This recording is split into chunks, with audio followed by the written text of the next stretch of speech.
एक संसद नदी की। प्रस्तुत रिपोर्टाज दैनिक समाचार पत्र हिंदुस्तान से साभार लिया गया है। इसमें मैग्सेसे सम्मान प्राप्त राजेंद्र सिंह द्वारा राजस्थान के अलवर जिले में जल प्रबंधन द्वारा जल संचयन एवं जल क्रांति का वर्णन किया गया है।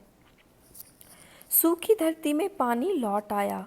सिर्फ पानी ही नहीं लौटा, उसके साथ लौट आई नंगे पहाड़ों पर हरियाली और जीवन में खुशहाली। बरसों से सूखी नदियां न सिर्फ सरस हो गईं, बल्कि मछलियों एवं अन्य छोटे छोटे जल जीवों की क्रीड़ा शुरू हो गई।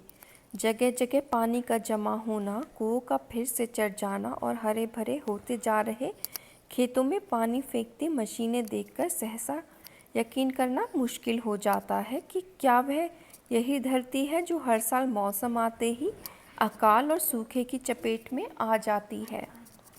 राजस्थान की धरती पर हुई है जल क्रांति एक दो नहीं, करीब 15 सालों के कड़े संघर्ष और समाज की अथक मेहनत का नतीजा है। इस जल क्रांति को संभव बनाने में केंद्रीय भूमिका रही राजेंद्र सिंह की। इनके प्रयासों की सुखद और अनूठी मिसाल है वे 5 नदियाँ जो 2 दशक पहले सूख गई थी, पर अब सदानीरा हो गई हैं। पारंपरिक तरीके से जल प्रबंधन का अद्भुत उदाहरण पेश करती नदियों ने कितनों ही गांवों की तस्वीर बदल कर रख दी है। अखरी, रूपारेल, सरसा, भगाणी और जहाज वाली नदी में फिर से बहता पानी इन गांवों के लोगों के जुझारू चरित्र का अद्भुत प्रमाण है। अलवर जिले में अपनी मेहनत से सूखी नदियों को फिर से पानीदार बनाने वाले गांव के मेहनतकश लोगों ने इन्हें अपनी संपत्ति मान लिया है। एक दिलचस्प बात यह है कि अखरी नदी को चिलाने वाले लोगों ने तो इसके संरक्षण के लिए अखरी संसद का गठन कर लिया है। अखरी संसद के कई अधिवेशन भी हो चुके हैं। इन बैठकों में लगभग 75 गांवों के लोग हिस्सेदारी करते हैं। अखरी संसद में पानी के उपयोग के उचित कानून बनते हैं। इन पर सख्ती और बगैर किसी कोताही के अमल भी होता है। एक नियम के अनुसार यदि कोई बाहरी व्यक्ति मछली मारते पकड़ा गया तो उस पर 11 से 1100 रुपये तक का जुर्माना हो सकता है। इस नदी पर किसी सरकार का नहीं, अखरी संसद का कानून चलता है। इस समय अखरी संसद के 100 से ऊपर सदस्य हैं।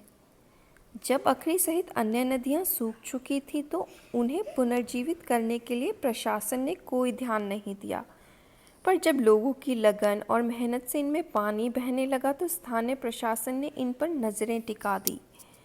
एक ठेकेदार को अखरी में मछली मारने का ठेका दे दिया गया, पर वह ठेकेदार अपने दल के साथ हमीरपुर गांव पहुंचा तो गांव वालों ने पूरी एकता से उसका विरोध किया।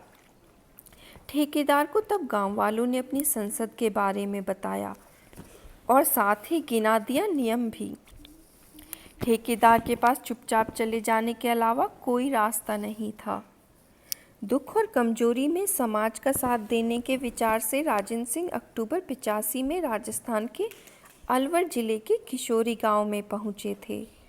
वे समाज को शिक्षित करना चाहते थे। यहाँ आकर उनका शिक्षा के पूर्वाग्रहों का किला टूट गया। गांव के बुजुर्गों ने उन्हें एक बड़ी नेक सलाह दी। सलाह थी पढ़ाई से पहले पानी। सूखे से बरसों से जूझ रहे उन बूढ़े लोगों के ज्ञान और समाज की दशा को देखकर राजेंद्र सिंह को ये बात जच गई। उन्हें लगा इस समाज को वाकई पढ़ाई से पहले पानी की ज़रूरत है। तब उन्होंने पानी बचाने और बढ़ाने का काम करने का मन बनाया। अब सवाल था कि आखिर यह सब होगा कैसे। इसके लिए राजेंद्र सिंह को किशोरी और गोपालपुरा गांव के उन्हीं पुराने और अनुभवी लोगों की मदद लेनी पड़ी। गांव के लोगों ने उन्हें पारंपरिक जल प्रबंधन की पुरानी विधियों की विस्तार से जानकारी दी।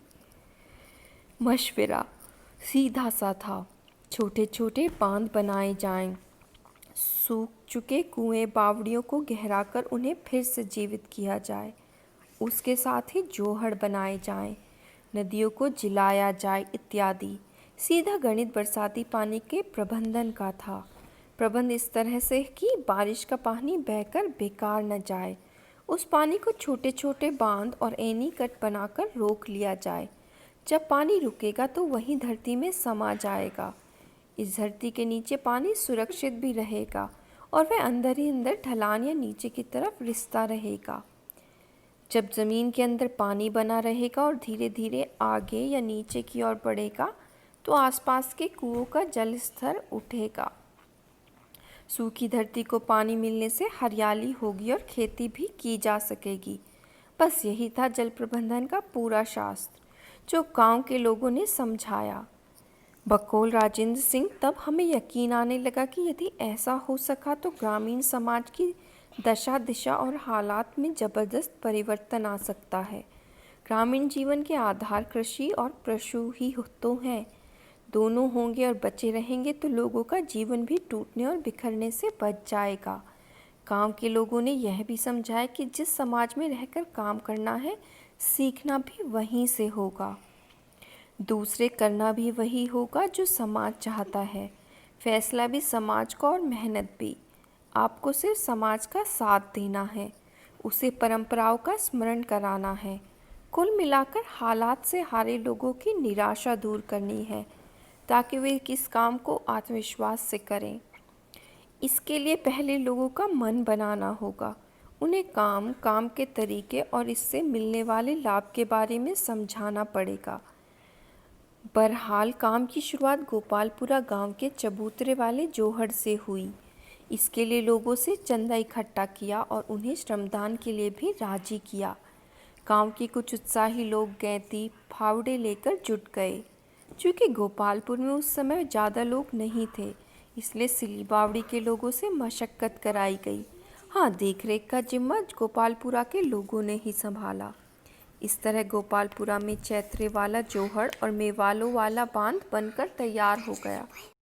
लोगों को अब बस बरसात का इंतज़ार था। लंबे इंतज़ार के बाद पानी गिरा और जोहड़ का पानी से भर गया। मेहनत से बनाए जोहड़ में पानी देखकर गांव के लोग पुलकित थे।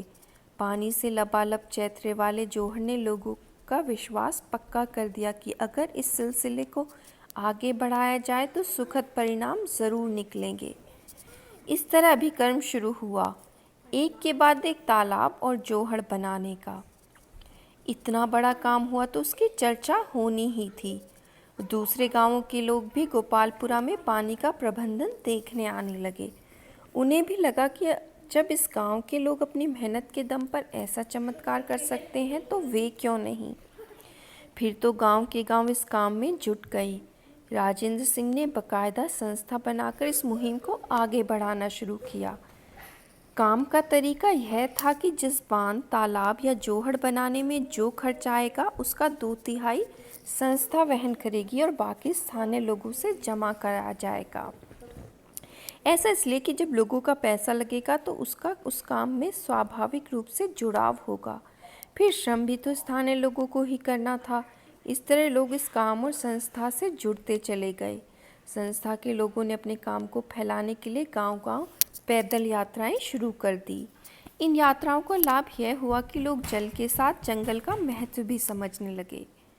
करीब 15 साल पहले शुरू हुआ छोटा सा प्रयास एक मुहिम बनकर अलवर सहित राजस्थान के दौसा, जयपुर, टोंक, उदयपुर, करौली और सवाई माधोपुर जिलों में भी फैल चुका है।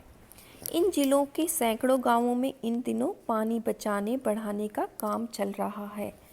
राजस्थान के जिन इलाकों में पारंपरिक तरीके से जल प्रबंधन का काम हुआ है, वहाँ की तस्वीर पूरी तरह से बदल गई है। भूजल स्तर उठने से कुएं जी उठे हैं, डार्क जोन वाइट जोन में तब्दील हो गए हैं, हरियाली वापस आ गई है, धरती की उर्वरा शक्ति भी लौट आई है, फसल चक्र भी बदल गया है। अरावली की नंगी पहाड़ियों पर फिर से पेड़ पौधे उगने लगे हैं। वतन छोड़कर रोजी रोटी की तलाश में पलायन कर गए गांव के लोग वापस आने लगे हैं, अपने खेतों में भरपूर फसल पैदा कर रहे हैं। पलायन पर विराम लग चुका है। धूप और लू की गर्म लहरें झेलकर पानी के लिए रोज कोसों की यात्रा करने वाली महिलाओं के तो दिन ही फिर गए हैं। अब वे घर का काम निपटाकर घर परिवार की सोचने लगी हैं और बच्चे जो पहले कुछ या कुछ भी नहीं करते थे, पाठशाला जाने लगे हैं। बहरहाल जल संरक्षण का यह अद्भुत काम नीति निर्धारकों के लिए सबक है और शेष समाज के लिए सीख।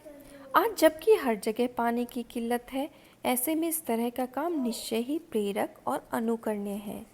राजेंद्र सिंह भी मानते हैं कि पानी बचाने का यह काम इस बात का स्पष्ट परिणाम है कि आज भी हमारी परंपराएं प्रासंगिक हैं। उनमें समाज को समृद्ध करने के पर्याप्त बिंदु मौजूद है।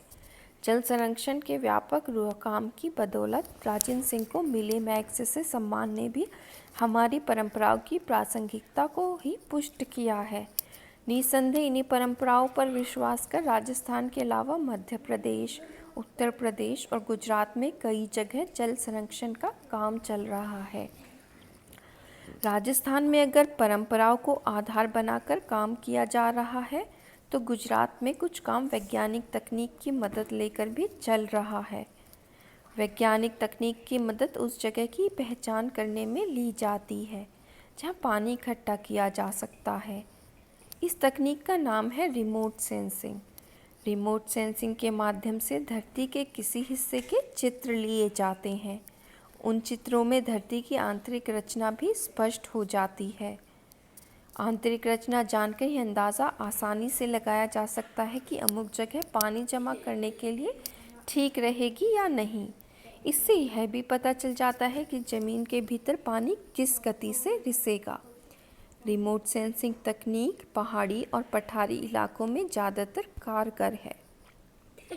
नेहरू विश्वविद्यालय में भी इसी तकनीक की मदद से 3 चेक डैम बनाए गए हैं। उल्लेखनीय है कि जल संरक्षण की अहमियत समझते हुए विश्वविद्यालय ने इसके लिए एक पाठ्यक्रम की भी घोषणा की है। लेकिन विडंबना यह है कि जल संकट जिस तेजी के साथ गहरा रहा है, उस तेजी के साथ काम नहीं हो पा रहा है। इसलिए कुदरत की अमोल देन जल को बचाने बढ़ाने के लिए हर एक को जागरूक होकर अपने स्तर पर कुछ ना कुछ करना होगा।